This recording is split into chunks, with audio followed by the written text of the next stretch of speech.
Hey everybody!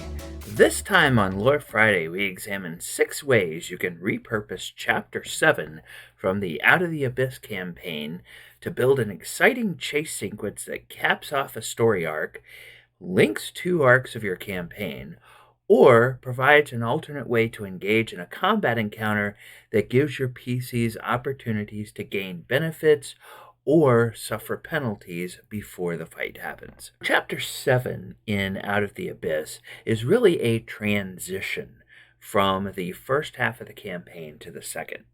Now, ever since the PCs escaped Velkenvelve at the end of Chapter 1, there's been the understanding that the Drow have pursued their escaped slaves. Now, so far in this series, I have largely ignored the Drow pursuit because I wanted to focus on each settlement or location as a way to explore what happens while the players are there and how we can tease elements out of that and create something brand new from each one of those. But today, I'll circle back to the Drow pursuit and talk about how the escape from the Underdark chapter ties in with that theme. Then we'll explore several different ways to use those mechanics in your homebrew campaigns by adapting them to different situations. After crossing the Dark Lake, visiting Slubladup, Gracklestug, Neverlight Grove, and Blingdenstone in whatever order that you decide to do that as a DM, the PCs have learned that several demon lords are loose in the Underdark, and they pose a threat here. And eventually, if these demon lords are not stopped, they can pose a threat to the surface world as well. So, in between each location, there's a chance that the PCs may have seen signs or had brushes even with pursuit by those drow that they escaped from in Chapter 1. And that is all based on a section in Chapter 2 called Drow Pursuit. So, it's possible the way your campaign has played out that your players may have already had encounters with one or more of the forward scouting parties of Drow. In any case, by this point in the campaign, the PCs have discovered or learned, probably most likely from Blingdenstone, of a route to the surface and an escape from the alien and hostile world of the Underdark. Now, it's possible there's a trade caravan from Blingdenstone heading to a settlement on the surface that the PCs know, and maybe they're hired as experienced adventurers and caravan guards. Or perhaps there's just a tunnel that they are shown where the air seems the tiniest bit fresher, and the deep gnomes tell the party that in several days' travel they will eventually come into a cave that opens up into the surface world. Now, there's no fixed points of entry or exit to the Underdark in the campaign map, so you can select a location anywhere on the Sword Coast and say that the escape will lead the PCs there. So the campaign suggests that some of the principal Drow NPCs from Velkenvelve may have caught up to the party during the play through the first part of the campaign. So in other words, anywhere between Chapter 2 and Chapter 6. As a DM, I think I would avoid that particular instance because those Drow leaders tend to be a little too overpowered for a party that's still Tier 1. I also think it makes it a little bit more dramatic to save the encounter with the leaders from Velkenvelve until the PCs have just found the way out and escape is within their grasp. And now here come those hated Drow slavers once again. So, if an encounter with a Drow is warranted by the pursuit tables earlier in the campaign, I would say let that be with a few of the Drow scouts. You might want to throw in more Drow or other creatures that are allied with or controlled by the Drow to those scouting parties, depending on what level the PCs are when they're supposed to have that campaign. And if the PCs manage to kill any Drow in those earlier encounters, well, you better believe that the Drow priestess who catches up with them at this point knows about it and promises to make the PCs pay for that. So go ahead and really have some fun with that and make it very, very personal. especially if the PCs have managed to defeat any of the unnamed Drow lackeys, either when they were escaping from Velkenvilve or in encounters between then and this point in the campaign. All right, so let's talk a little bit about the mechanics of this pursuit. Now, the Velkenville slavers on the trail of the PCs consist of 8 Drow in total. There's one Priestess of Lolth, CR8, one Junior Priestess, who is a CR2 monster, 2 Elite Drow Warriors, who are CR5 monsters, and 4 Drow Warriors, who are CR1 quarter monsters. And the way the campaign is written, they may or they may not show up after a chase sequence. Not at my table. Once again, these pursuers are going to show up, and how the chase sequence goes determines whether the party has a harder encounter or an easier one. So there's a table of chase complications in Chapter 7 that requires a d20 roll, and that will become the basis for a modified skills challenge at my table. Instead of rolling skills, players will roll on the table, and the goal is to get, let's say, 6 complication-free rolls, which are a result of 11 through 20, before they get 3 complication rolls, which would be a result of 1 through 10. So if the characters succeed, in other words, they get those 6 complication-free rolls first, then something good happens in their favor, and the pursuers show up are either a bit weaker or they're not focused on the task at hand. But if the characters fail, getting 3 complication rolls before they get 6 complication-free rolls, then the full party of pursuers show up, and they are incredibly focused on capturing the PCs and perhaps any other potential slaves, such as the caravan drivers and caravan workers that happen to be with the PCs at the time.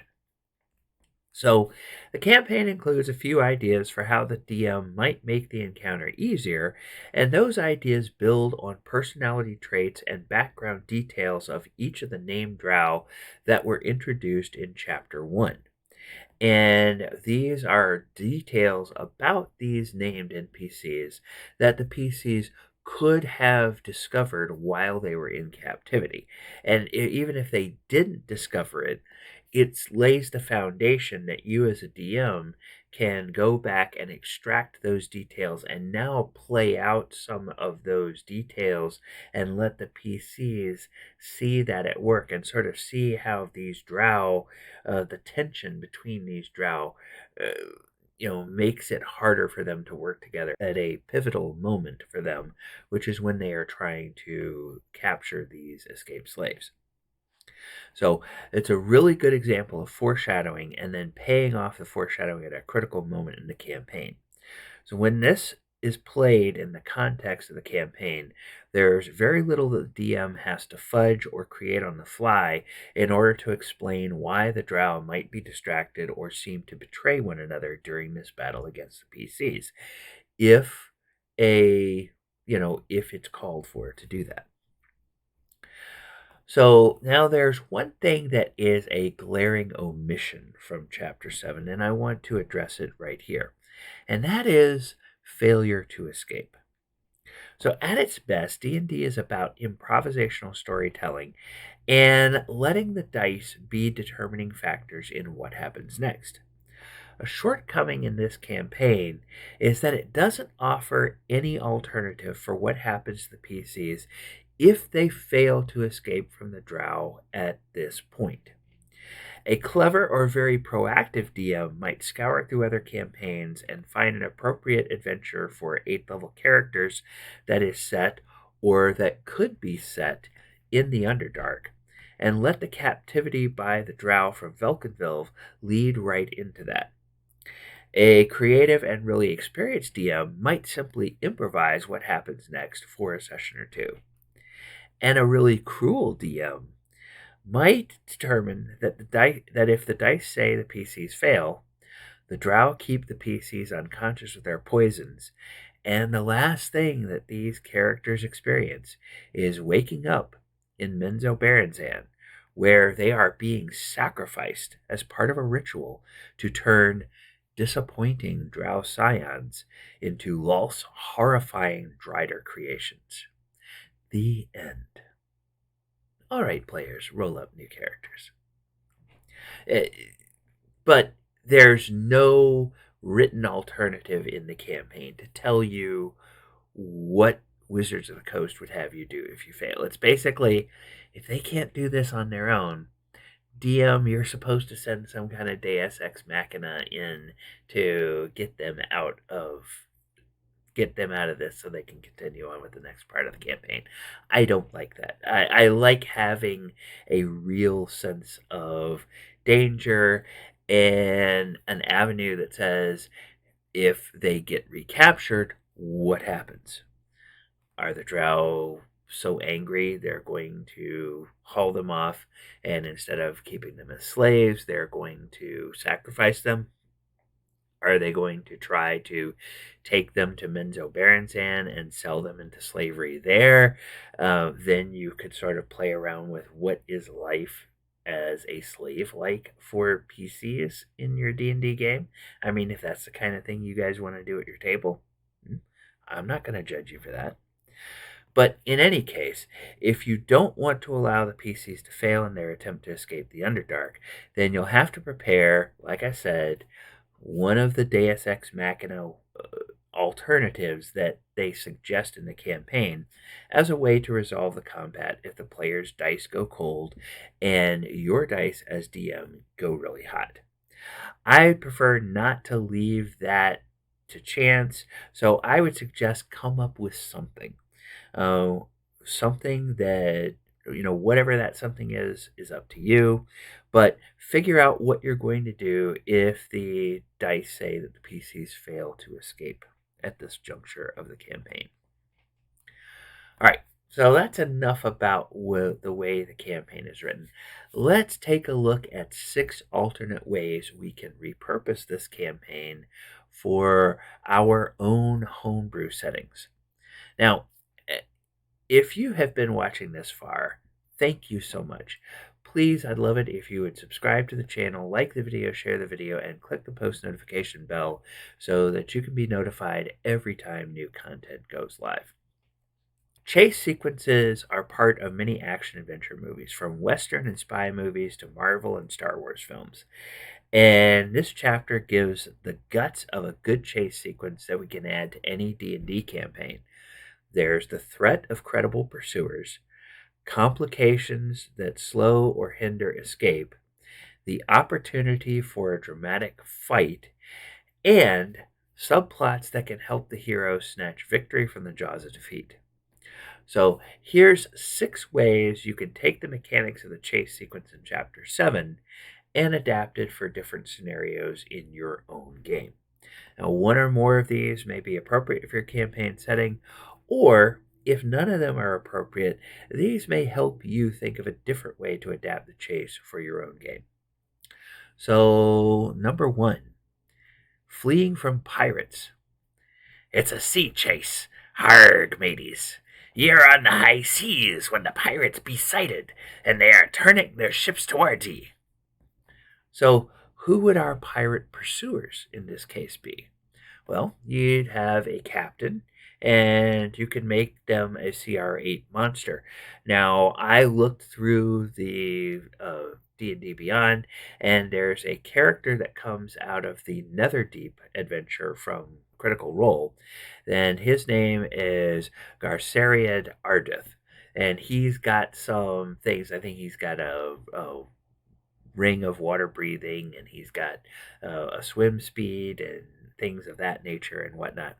So that might be a good captain, but you could pick any other kind of monster that's about the same CR as the Priestess of Lolth, but would fit in a pirate or a nautical setting. So then you might have a bosun mate, and a good candidate for a bosun mate could be a Crushing Wave Priest from the Princes of the Apocalypse campaign. Somebody from that water cult over there. Then you might have 2 crew leaders. They would be kind of like your toughest fighters that sort of lead the fighting men of the crew. And those might be Kraken priests. And Kraken priests are CR5 monsters. And then you might have just the plain run of the mill 6 pirates, which could just be reskinned bandits. And the bandits are CR1/8 monsters. All right, so those would be some of the monsters that you could substitute instead of the drow that are part of the pursuit in the particular campaign. Now, what about some party complication ideas? They give you 10 different complication ideas. Now, I didn't think up of 10. I thought up, I think, of 4 or 5. The point is, however many complications you think of, use a die. So, like if you think of 5 complication ideas, instead of rolling a d20, you could roll a d10 and then assign those 5 complications to 1 through 5, and then anything 6 through 10 is non-complication. So one complication might be a wave rocks the ship, so then you have to make a dex check or you fall prone. Another complication might be the rigging on your ship gets tangled, which means that the sails don't work properly and the pursuit closes.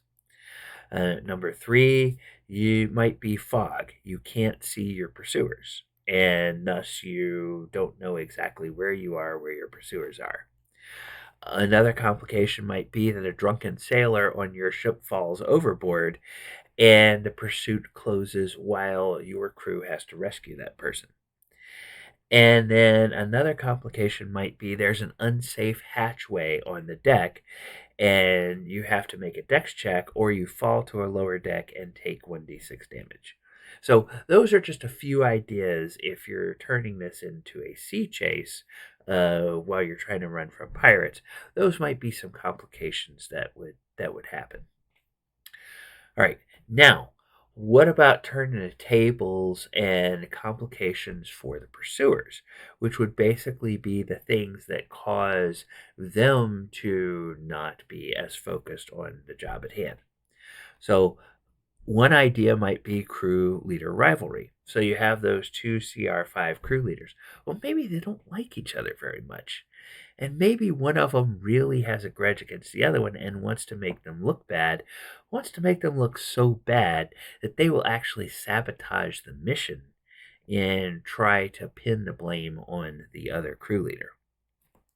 So, another one might be that the bosun mate actually hates the captain and wants to mutiny.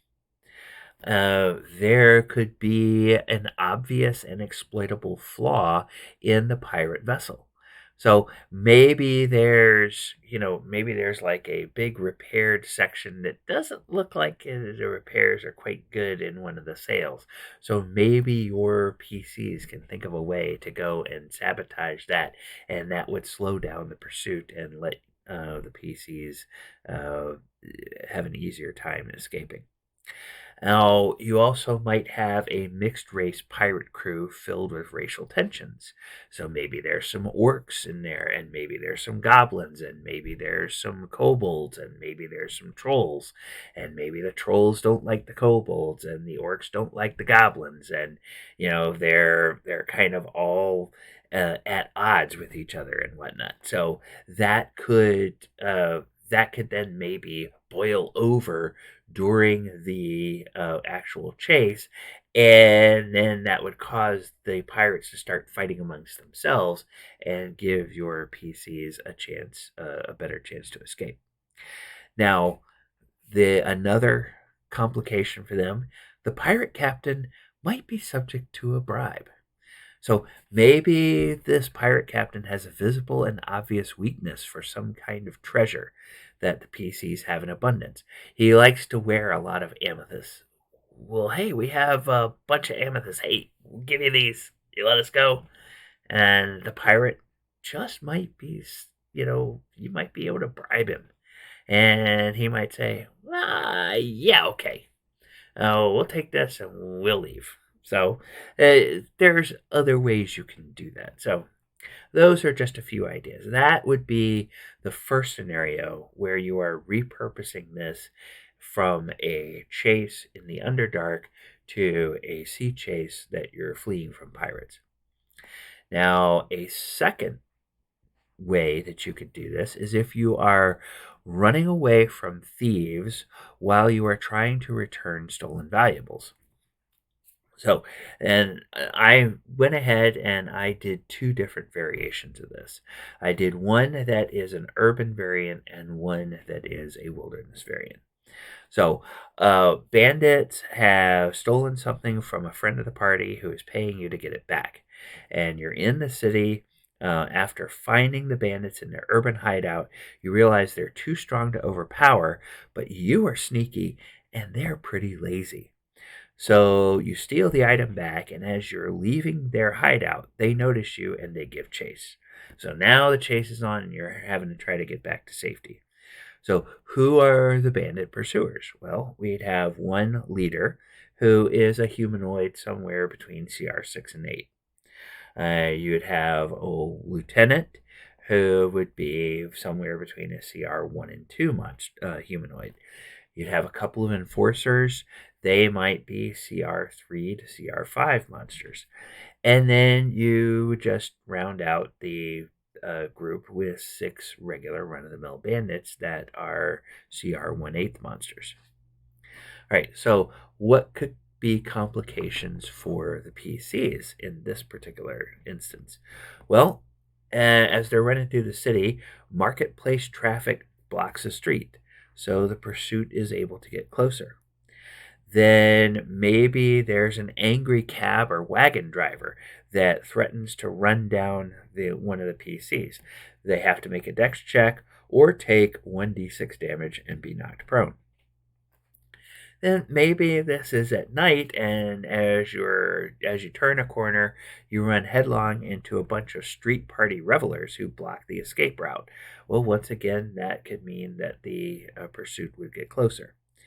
And then another option might be that a merchant stand collapses while the PCs are running by.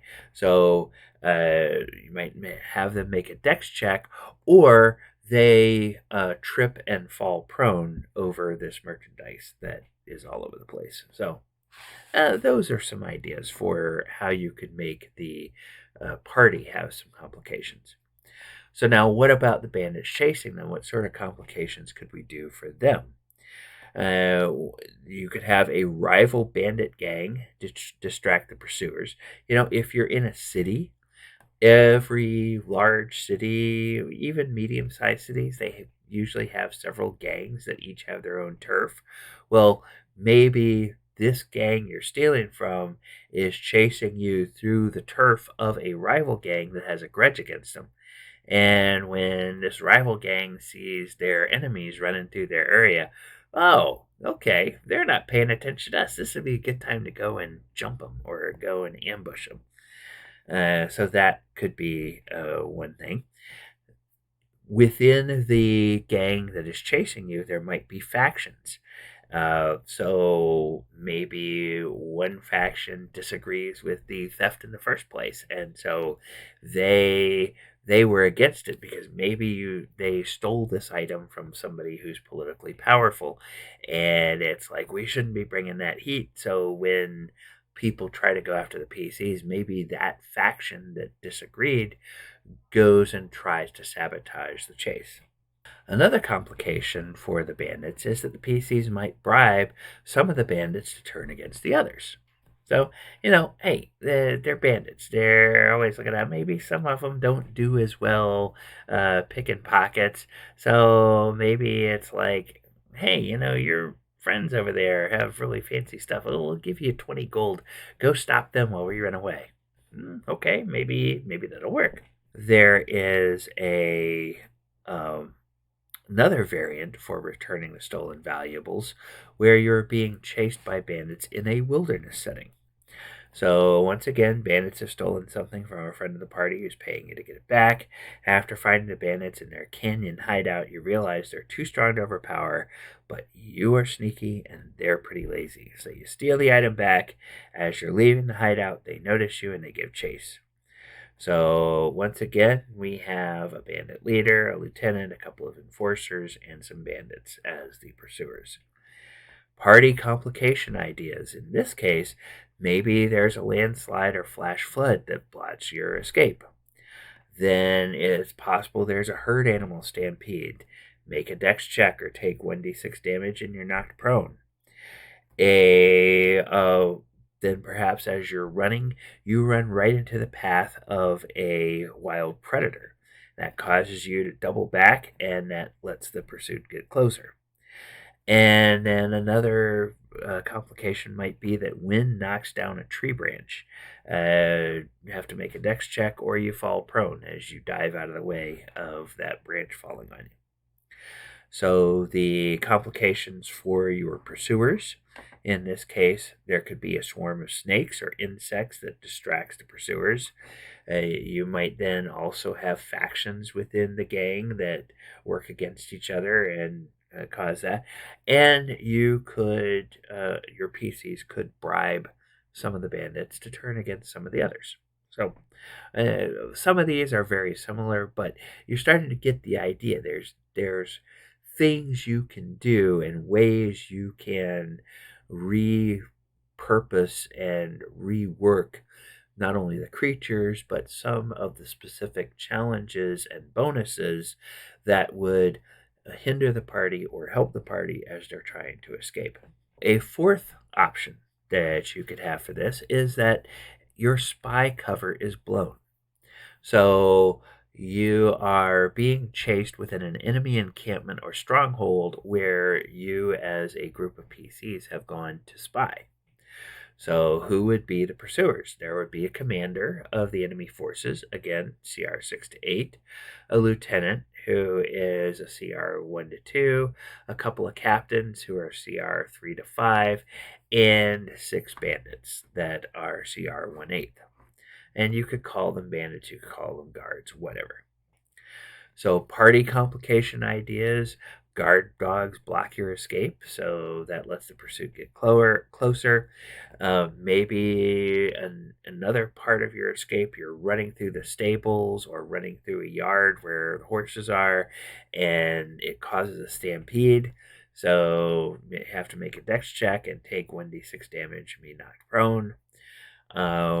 You might take a wrong turn to a dead end, causes you to double back, which lets the pursuit close. And then perhaps as you're running in some areas of new construction, some construction scaffolding falls and you have to make a dex check or you fall prone. And then another variation on this might be you're rescuing a captive. So once again, you're being chased by enemies after freeing a captive from an enemy army or organization or kingdom. So perhaps the army has a camp and they've caught one of your allies. You sneak into the camp and you're trying to rescue this person. Or maybe they have taken a captive back to one of their strongholds and you've snuck into the stronghold to try to get this person out. So in that case, you're going to have pretty much the same defender pursuers or enemy pursuers, the party complications and the enemy complications that you had if your spy cover was blown. So you can reuse those same kinds of creatures and, maybe just reskin them a little bit, give them different ranks or whatever. And then the sixth option that I came up with is one where you are taking a hostage. So in this instance, you have been sent by allies of the party into an enemy stronghold, an enemy encampment, an enemy, city or whatever to take a high value hostage and bring that person out. So again, you're going to be pursued probably by a commander, lieutenant, some elite guards, and some soldiers. Then the party complication ideas, very similar: guard dogs, horse stampede, wrong turn, or construction scaffolding that falls and you have to make some dex checks or fall prone or take damage or whatever. And then enemy complications, some faction infighting delays the pursuit. Maybe there's some friendly spies that are in this organization where you are taking this hostage, and they help the PCs get towards an escape route. And then perhaps there are saboteurs within the enemy ranks that cause a distraction. Once again, they took, or maybe this hostage that you're taking is somebody who is not liked universally by everybody in the enemy organization. Maybe that's one reason why you were sent to take them as a hostage. And you maybe think that they have some intelligence, and it might be a combination of taking them hostage / rescuing them out of a dangerous situation where you could then get some intelligence to use to then perhaps help that person that you think might be more likely to be an ally in the long run. All right, so that is pretty much it for this week. I hope you have enjoyed this, and this is going to be kind of the new tenor of what we're going to be doing with Lore Friday. We're going to be taking a look at an existing adventure. We're not going to go into such great detail about the plot of the adventure as it's written or anything. We are going to instead give you a bit of an overview, and then we're going to look at different ways you can repurpose that for your own campaign and for various different settings. All right, so if you've been watching this far, thank you once again. Please subscribe to the channel, like the video, share the video, and click the post notification bell so that you can be notified every time new content goes live. Next time, we're going to look at several different ways you can repurpose and reuse the Audience in Gauntlgrym chapter from Out of the Abyss. All right, everybody, take care. Good night.